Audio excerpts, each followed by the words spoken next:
Netanyahu की tension बढ़ गई है। एक तरफ ईरान तो वहीं दूसरी तरफ इजराइल से बदला लेने के लिए हिजबुल्लाह ने भी नए तौर तरीके निकाल लिए हैं। हिजबुल्लाह के लड़ाकों ने दक्षिणी लेबनान के कस्बों और गांवों पर हुए हमलों का बदला लेना शुरू कर दिया है। नसरल्लाह के लड़ाकों ने विभिन्न सैन्य प्रतिष्ठानों को निशाना बनाते हुए इजराइल के कब्जे वाले क्षेत्रों के उत्तरी हिस्से में कई ऑपरेशन किए हैं। रिपोर्ट्स के मुताबिक हिजबुल्लाह के इस हमले में इजराइल के कई आयरन डोम मिसाइल सिस्टम भी ध्वस्त हो गए हैं।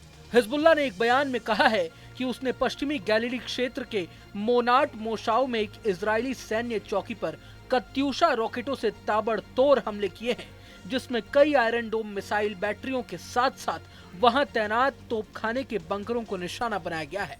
बता दें कि ये हमले इतने जोरदार थे कि इसमें आयरन डोम और बैटरियां दोनों ही तबाह हो गई हैं।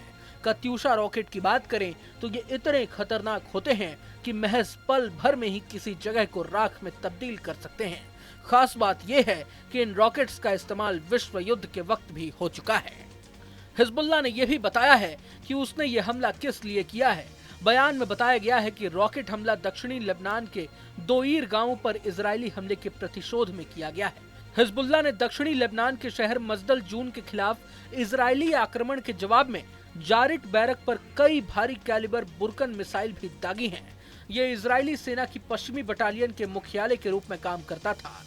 हिजबुल्लाह ने कहा है कि उसने कई और इजरायली स्थलों को भी निशाना बनाया है, जिसमें लेबनान के कब्जे वाले कफर शुबा पहाड़ियों में अल समाका, रमीम बैरक और अल मलिकियाह भी शामिल है। लेकिन जिस तरह से हिजबुल्लाह के हमले में इजराइल का super powerful defence system iron dome पस्त हो गया है, ये नेतन्याहू के लिए जाहिर तौर पर टेंशन बढ़ाने वाली बात है। बता दें कि आयरन डोम दरअसल छोटी दूरी का जमीन से हवा में मार करने वाला एक एयर डिफेंस सिस्टम है।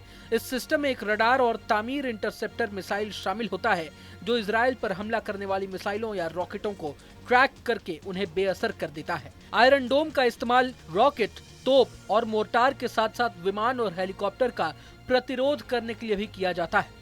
बता दें कि हाल ही में हिजबुल्लाह ने इजराइल के खिलाफ अपने हमलों का ब्लूप्रिंट जारी किया था। हिजबुल्लाह चीफ हसन नसरल्लाह ने कैमरे के सामने आकर कहा था कि उनके लड़ाके इजराइल में 12 बड़े टारगेट को तबाह करने वाला ऑपरेशन लॉन्च करने जा रहे हैं।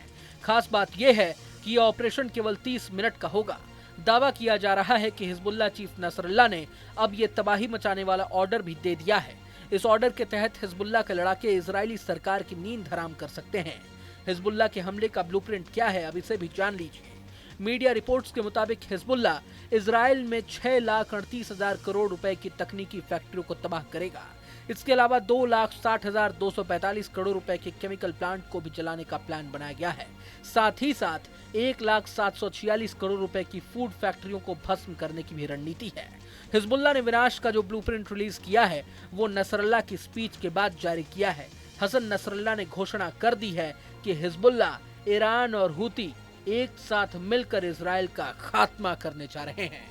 बहरहाल आप इस वीडियो पर क्या सोचते हैं, हमें कमेंट बॉक्स में जरूर बताएं।